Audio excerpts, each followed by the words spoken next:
أخطر حاجة بتدمر مستقبلك مش الفشل، التأجيل. ولو كملت الفيديو ده للنهاية هتعرف ليه أنت واقف في مكانك.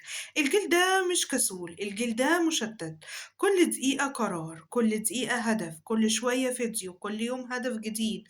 وفي الآخر مش بتكمل، بتفتح وبتذاكر أو بتشتغل، بتمسك الموبايل دقيقة وبتلاقي نفسك ضيعت اليوم كله. فبتأجل وبعدين بتكره نفسك وبعدين تعيد نفس الدايرة كل يوم. الحل مش إنك تستنى الحافز، الحل إنك تشتغل رغم التشتت. اقفل كل حاجة تشتتك. ولو أنت بتذاكر وطالب ابعد الموبايل، ابعد عن السوشيال ميديا.